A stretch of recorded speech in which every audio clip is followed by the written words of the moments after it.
Somalia में नौसेना का ऑपरेशन एमवी लीला सफल रहा है। मार्कोस कमांडो के डर से जहाज छोड़कर भाग गए हैं समुद्री लुटेरे। 6 क्रू मेंबर समेत 15 भारतीयों का सफल रेस्क्यू किया है भारतीय नौसेना ने।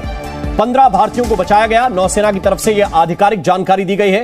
ये चीजें India is a tough country. It's not easy कि आप उनके साथ इंगेज करना कोई आसान काम नहीं है, ठीक है ना। नौसेना ने, ये देखिए, इसको आप तस्वीरों में देख सकते हैं कि किस तरह से इस ऑपरेशन को अंजाम दिया है भारतीय नौसेना ने।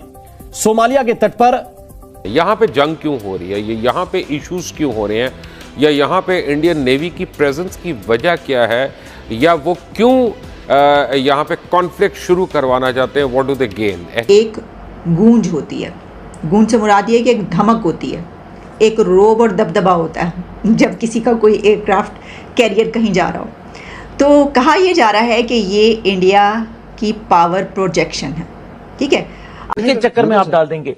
यहाँ हिंदुस्तान की पहले ही सबमरीन्स जो हैं वो दंदनाती फिर रही थी।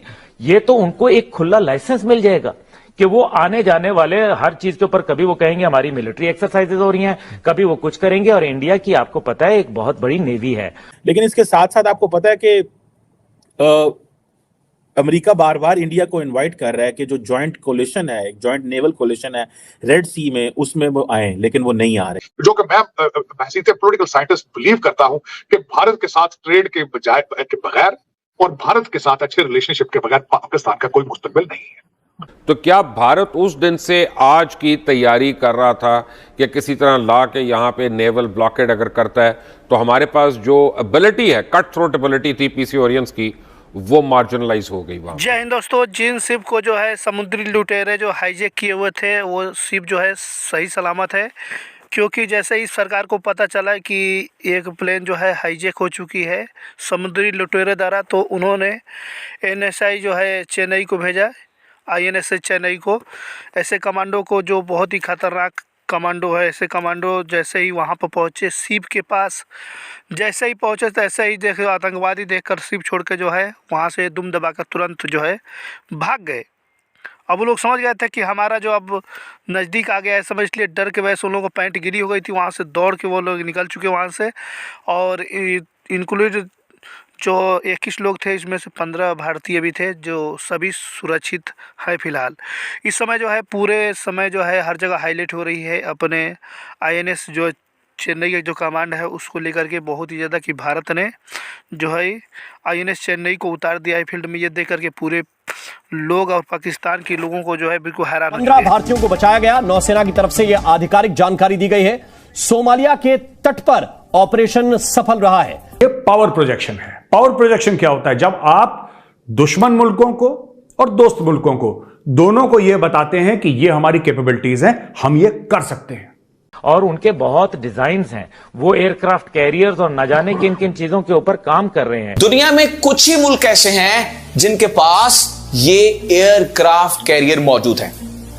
पाकिस्तान के पास ये एयरक्राफ्ट कैरियर मौजूद नहीं है। पाकिस्तान की नेवी यहां पे लैक करती है, इंडिया की नेवी यहां पे थोड़ा सा स्ट्रांग हो जाती है। ये पाकिस्तानी फ्री में उछल रहे हैं, जैसे पॉपकॉर्न को आपने देखा है, वो नहीं रेडी में वो उसके बड़े से कढ़ाई के अंदर रेत डाल के फिर वो कॉर्न डालता है, वो पॉपकॉर्न बन के उछलता हवा में। ये पाकिस्तानी उछल रहे हैं। पाकिस्तान के पास ढंग की 4 फिशिंग बोट नहीं है यार। ये क्यों उछल रहे हैं कि हमारे खिलाफ, हमें पाकिस्तान के खिलाफ करने की जरूरत नहीं। मोदी को चुनाव जीतने के लिए एयरक्राफ्ट कैरियर लगाने की जरूरत नहीं, पहली चीज। और दूसरी चीज, ठीक है, कभी मक्खी को हथौड़े से नहीं मारा जाता। अगर दिखाना ही है पब्लिक को, सो मलाका स्ट्रेट में जाके ऐसे खड़े होंगे हमारे एयरक्राफ्ट कैरियर, वो होगा शो। मलाका स्ट्रेट में जाके खड़े हो गए विक्रमादित्य और विक्रांत, पूरा कैरियर ग्रुप खड़ा हो गया वहां पे, that will be a show. ये तो इसका मामला अलग है। दिस इज स्ट्रेटेजिक पोजिशनिंग जो भारत दुनिया को दिखा रहा है, अपने दोस्तों को दिखा रहा है कि चिंता मत करो, हम तुम्हारे साथ हैं, तुम्हें कोई खतरा होगा, भारत वहां पे है। ये पोजिशनिंग है। ये बोला नहीं जाता, ये करके दिखाया जाता है। और पूरी दुनिया की नजर हमारे 2 कैरियर बैटल ग्रुप्स पे है कि ये भारत की कैपेबिलिटी है। भारत ने वहां पे लगा के देखिए, हाथ कंगन को फारसी किया और पढ़े लिखे को फारसी किया, भारत ने वहां पे खड़ा कर दिया। अब बताओ, चीन चुप है, पाकिस्तान में 0 पे आउट है पाकिस्तान, और तीनों 3 चीजों पे फेल है। कर ही नहीं सकता चाइना की मदद के बिना।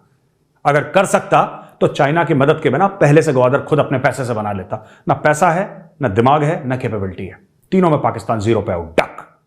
पाकिस्तान के पास ये एयरक्राफ्ट कैरियर मौजूद नहीं है। पाकिस्तान की नेवी यहां पे लैक करती है। इंडिया की नेवी यहां पे थोड़ा सा स्ट्रांग हो जाती है। हर मुल्क के पास एयरक्राफ्ट कैरियर नहीं होता है और दुनिया में सिर्फ 9 मुल्क ऐसे हैं जिनके पास एयरक्राफ्ट कैरियर है, जिनमें यूएसए है, जिसमें ब्राजील है, जिसमें स्पेन है, जिसमें इंडिया है, जिसमें रशिया है, चाइना है। तो तकरीबन 9 मुल्क ऐसे हैं जिनके पास ये एयरक्राफ्ट कैरियर मौजूद है। अब मसला यहां पे बड़ा अजीब है, आपको ये बात समझिएगा, बड़ी दिलचस्प बात बता रहा हूं आपको। मसला ये है कि पाकिस्तान के पास एयरक्राफ्ट कैरियर मौजूद नहीं है और इंडिया के पास एयरक्राफ्ट कैरियर मौजूद है। अब चूंकि पाकिस्तान को इंडिया का मुकाबला करना है और पाकिस्तान के पास एयरक्राफ्ट कैरियर इसलिए मौजूद नहीं है क्योंकि ये बड़ा महंगा बनता है। अगर पाकिस्तान को अपना एयरक्राफ्ट कैरियर बनाना है तो पाकिस्तान के पास टेक्नोलॉजी भी मौजूद है, हर चीज मौजूद है, लेकिन आपको तकरीबन $6.5 बिलियन इस एयरक्राफ्ट कैरियर को बनाने में लगेंगे और उसके ऊपर जो जहाज आते हैं तकरीबन $2-2.5 बिलियन, आप इसके भी लगा लें तो $8-9 बिलियन आपको सिर्फ और सिर्फ एक एयरक्राफ्ट कैरियर बनाने में लग जाते हैं। और पाकिस्तान का पूरा जो टोटल बजट है एक साल का दिफा का वो है $11 बिलियन। तो पाकिस्तान इस एयरक्राफ्ट कैरियर को अफोर्ड नहीं कर सकता है। लेकिन समंदर में अब इंडिया जैसे एक अजीब दुश्मन का आपको खतरा मौजूद रहता है हर वक्त, जो कि पाकिस्तान को हमेशा तो एटीट्यूड है ये, अभी जारी बात है मगरब को डाइजेस्ट करने में it will take some time. India is coming with a new attitude, भाई हकीकत है दे हैव दैट वेटेज। अब बहरहाल ये जो जैसे वो कहते हैं ना, अब डॉक्टर जयशंकर ने अपना एक बेसिकली केस बिल्ड किया और he has explained all this from a Hindu lens और from an Indian lens you can say. अब फॉर एग्जांपल अब जो वर्ड भारत है, अब भारत को ही सिर्फ अगर आप उसकी कॉनोटेशन करें तो what does this mean? Basically when the talk of word Bharat की जब बात करते हैं तो वो क्या बात कर रहे हैं, वो किस चीज को हाईलाइट वो कर रहे हैं, किस चीज को वो डिस्कस कर रहे हैं और किस चीज को वो दुनिया के सामने अपना केस लेके जा रहे हैं। वो सिंपल सी बात कर रहे हैं। When they talk of Bharat they are talking of culture of India और and Bharat, they are talking about civilization, they are talking about identity. ये इन चीजों के इर्द गिर्द रह के इंडिया अपने आप को एक्सप्लेन करने जा रहा है।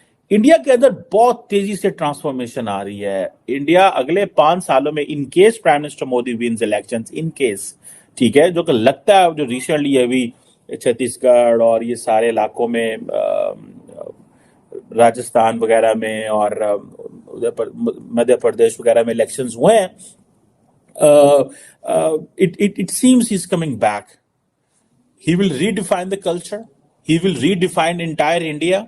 He will bring forward the civilizational values जो भी हैं, जो मजहब, कल्चर, हिस्ट्री, आइडेंटिटी को वो एक वो जो जैसे कहना पैकेज करेंगे प्राइम मिनिस्टर मोदी और उनकी जो गवर्नमेंट है, to tell the world this is a new India. And let me tell you, ये जो 5 साल हैं, if prime minister Modi wins, these are going to be the most transformational times for India, सबसे ज्यादा। Because one thing, Narendra Modi के पास एक massive जो है वो होगी, पावर होगी, कॉन्टिन्यूटी ऑफ गवर्नमेंट होगी, एक्सपीरियंस ऑफ गवर्नमेंट होगा, and he will be in a position कि वो अपनी बात को अपनी जो ऑडियंस है उसके सामने वो रखने में बड़ी तेजी से वो कामयाब हो सकते हैं, in case if they feel कि वो अब एक न्यूज को लेकर के पूरे पाकिस्तान के लोग हैरान हो चुके हैं, क्योंकि 9 तारीख के डेट में जो है सऊदी अरबिया के प्रेसिडेंट का जो है वो दौरा है गुजरात के अंदर। तो पाकिस्तान के लोग इसलिए हैरान हैं कि मुस्लिम होकर जो है भारत को ज़्यादातर रेफर कर रहे हैं। बड़ी बड़ी कंट्री जैसे सऊदी हो गया, यूएई, दुबई जो हो गया, ये बड़ी कंट्रियाँ जो हैं वो भारत से ज़्यादा ताल्लुकात बेहतर है और पाकिस्तान को कोई पूछ नहीं रहा है। इस बात को लेकर के पाकिस्तानी मीडिया में खूब चर्चा चल रहा है, क्योंकि 9 तारीख को दौरे पे आने वाले हैं। वहाँ पर यूएई द्वारा जो है $86 बिलियन का जो है इन्वेस्टमेंट होने वाला है गुजरात के अंदर। इसको लेकर के पाकिस्तान के लोग बहुत ही ज़्यादा हैरान दिख रहे हैं। पाकिस्तानियों का ये भी कहना है कि हम IMF के लिए जो है 3-4 बिलियन डॉलर के लिए जो है IMF के तेल लगाते हैं, तलवे चाटते हैं, और भारत को जो है एक स्टेट गुजरात के अंदर जो है 86 बिलियन डॉलर जो है वो वहाँ पे प्रोजेक्ट होने वाला है, इन्वेस्टमेंट होने वाला है UAE द्वारा। ये देख करके वो अपने आप ही रोना रो रहे हैं, क्योंकि पाकिस्तान के अंदर इस समय देख सकते हैं किस तरीके की हालात हो चुकी है।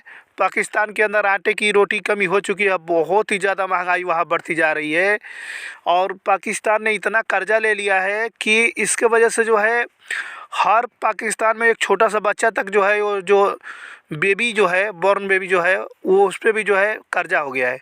इस समय ऐसा कंडीशन चल रहा है। इसी की वजह से जो है पाकिस्तान में बहुत ही ज़्यादा दर पे कगार पे जो है वो महंगाई बढ़ती नज़र आ रही है, लोगों से वसूल किया जा रहा है। भारत के कंपेयर में जो है वो तुलना में पाकिस्तान अभी 0 के बराबर है, क्योंकि पाकिस्तान में अब गुजारा होना बहुत ही मुश्किल हो चुका है। महंगाई वहाँ आसमान छू रही है, आप लोगों को मालूम होगा।